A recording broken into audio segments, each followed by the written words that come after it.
Continuamos en Notimundo a la Carta. Una opción para mantenerse informado. Con Gisela Bayona.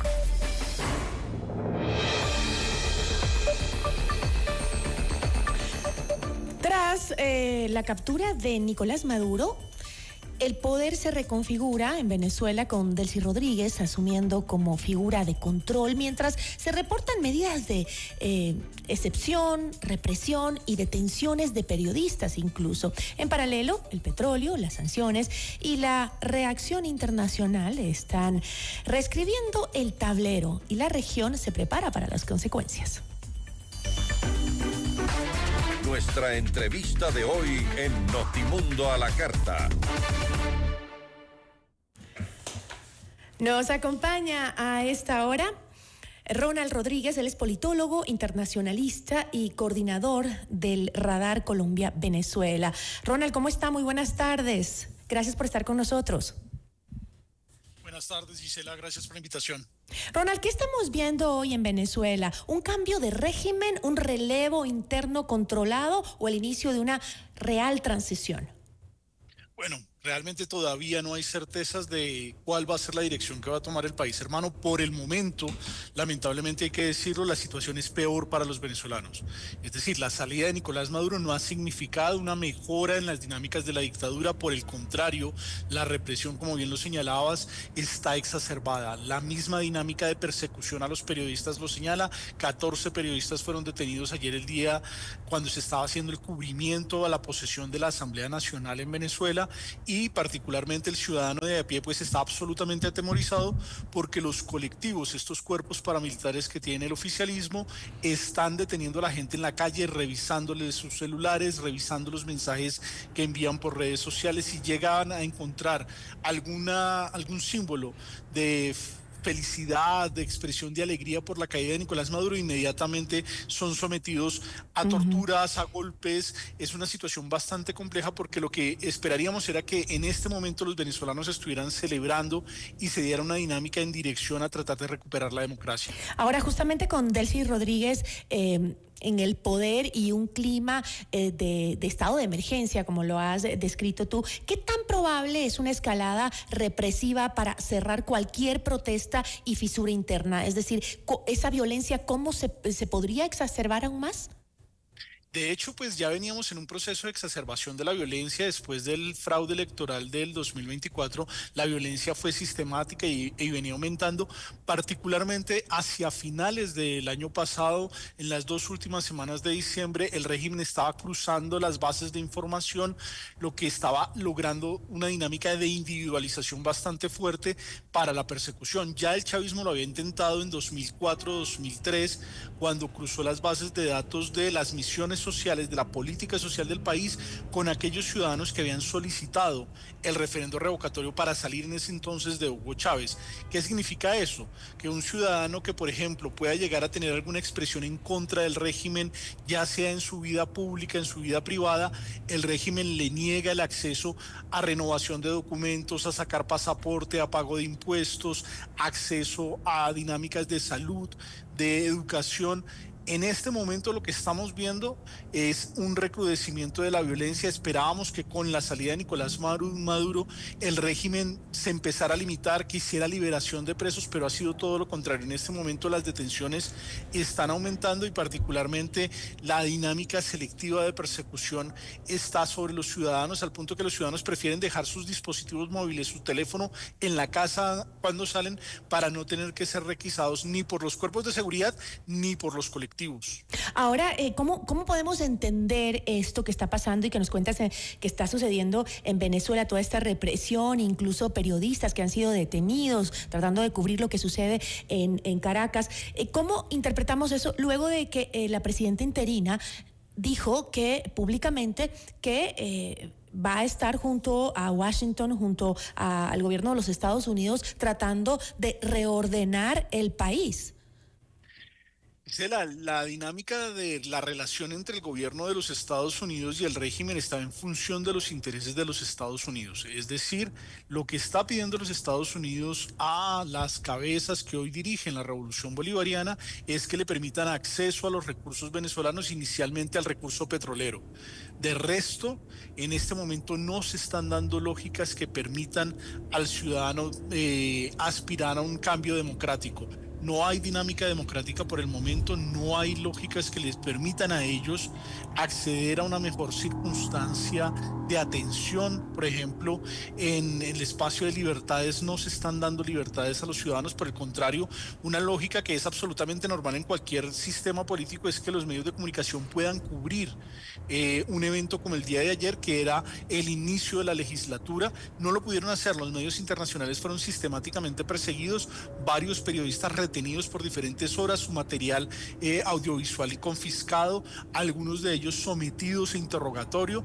Todo eso no pasa en un espacio democrático y los Estados Unidos frente a esto no se han pronunciado. Los Estados Unidos en este momento, su dinámica de diálogo con el régimen está más concentrada en los intereses de poder acceder a la riqueza de los venezolanos que a poder ir en dirección hacia la democracia. Con este escenario, ¿cuál es el papel que deberían jugar organismos internacionales como la OEA, la ONU, para justamente que este esfuerzo que algunos pensábamos que iba a ser para la liberación de Venezuela quede en una agresión mayor a la población venezolana? Gisela, en este momento los organismos multilaterales y el discurso, la discusión en los organismos multilaterales es sobre la acción que cometió Estados Unidos, que también hay que decirlo, es una violación del derecho internacional. La acción por la cual se detiene a Nicolás Maduro es una acción que viola la soberanía de Venezuela y los países de la región están preocupados porque ese es un comportamiento que no debe ser admitido.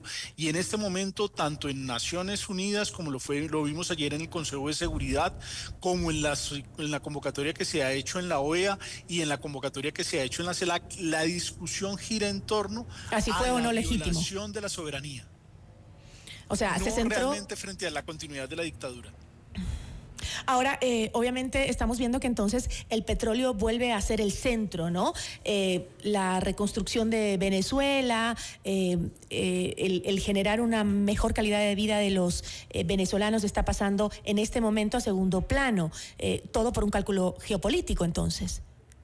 Sí, todo parece indicar que es así. Esperemos que no sea ello, porque recordemos que finalmente las dictaduras no garantizan los intereses al final que tienen los Estados Unidos. Estados Unidos, si quisiera realmente ir por los recursos de Venezuela, tendría que hacer unas grandes inversiones y las dictaduras no dan el suficiente piso para soportar esas inversiones. Las inversiones que se requieren en Venezuela para recuperar la industria petrolera son inversiones de por lo menos 20 años sostenidas para poder hacer una explotación adecuada de su petróleo. Y por el momento, pues la realidad es que el régimen lo que está es sobreviviendo. Vamos a ver. Recordemos que el presidente de los Estados Unidos amenazó con una segunda acción militar en caso de que no se alineen con sus intereses, lo cual es una lógica también un poco siniestra porque lo que está quedando totalmente al margen es el destino del retorno a la democracia de los venezolanos. Es una discusión entre el presidente de los Estados Unidos que va por los recursos de Venezuela y el régimen que está tratando de alinear sus intereses de mantenerse en el poder con los intereses del presidente de los Estados Unidos. ¿Qué riesgos ves en este momento, riesgos inmediatos en la frontera de seguridad, de economía, de gente que huya de Venezuela y que siga cruzando nuestras fronteras, si es que esto se mantiene como está? La situación de Venezuela es un país en emergencia humanitaria compleja y prolongada, ha perdido la cuarta parte de su población, la migración no se ha detenido.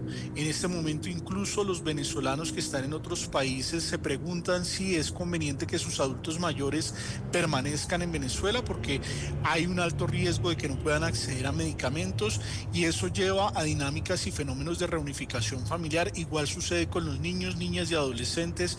Ellos hay dificultad para que puedan continuar con con su proceso formativo para que puedan desarrollar un proyecto de vida, y esto hace que las familias de venezolanos busquen traer tanto a sus adultos mayores como a los jóvenes de sus familias para que puedan continuar con sus procesos educativos. Lo que vamos a ver muy seguramente tan pronto se logre normalizar las condiciones de seguridad es que algunos venezolanos van a tomar la decisión de continuar saliendo. Obviamente esto no puede ser eterno, ya perdieron la cuarta parte de la población, muy seguramente van a llegar a la tercera parte de la población, pero si no hay un cambio en Venezuela, la tragedia va a continuar, y tristemente los países que somos receptores del fenómeno de movilidad humana de Venezuela vamos a seguir teniendo una situación bastante compleja. En el caso de Colombia, que es país fronterizo con Venezuela, la situación es más fuerte porque en la zona de frontera los niños y niñas vienen a estudiar a las instituciones educativas colombianas y regresan a Venezuela. Si la situación continúa empeorando en Venezuela, muy seguramente van a dejar de regresar y ya se van a establecer en Colombia.